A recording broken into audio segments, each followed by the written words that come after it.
নমস্কার। আশা করি সবাই খুব ভালো আছেন এবং আনন্দিত আছেন।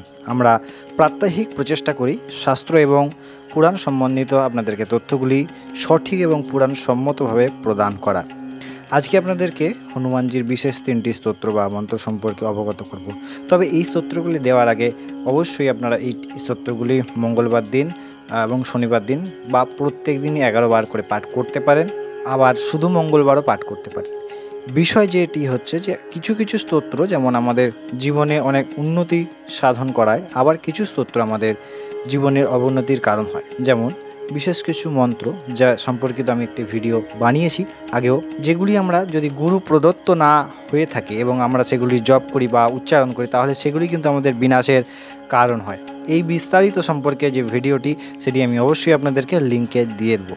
আজকে যে ৩টি স্তোত্র সম্পর্কে আপনাদেরকে অবগত করাবো, সেই ৩টি স্তোত্র হচ্ছে সর্বদুঃখ নিবারণ স্তোত্র, দ্বিতীয় ধনধান্য প্রাপ্তির স্তোত্র এবং সর্বব্যাধি ও ভয় দূর করা স্তোত্র।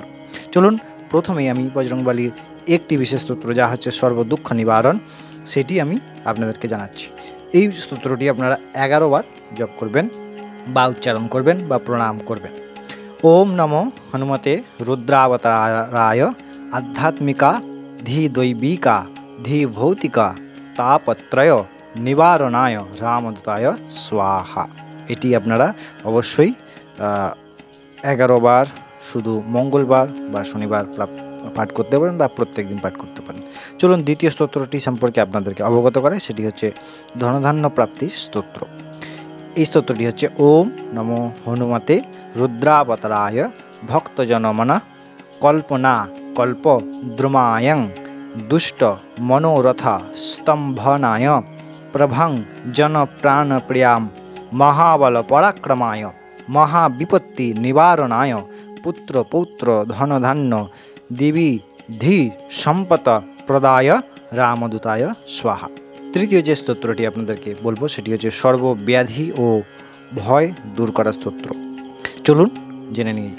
এই স্তোত্রটি হচ্ছে ওম নমো হনুমতে রুদ্রাবতারায় পর যন্ত্র তন্ত্র কাটনাশাকায় সর্ব জড় ছেদকায় সর্বব্যাধি নিকৃতকায় সর্বভয় প্রশমনায় সর্বদুষ্ট মুখস্তম্ভনায় সর্বকার্যসিদ্ধি প্রদায় রামদূতায় স্বাহা।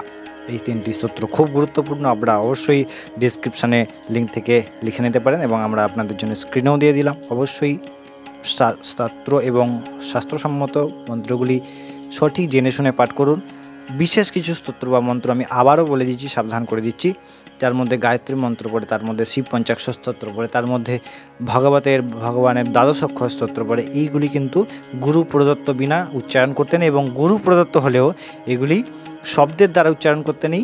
এগুলি জিহ্বার দ্বারা আন্তরিক, আংশিক বা আঙ্গিক বা উপাংশ বা মানসিক জপ করবেন।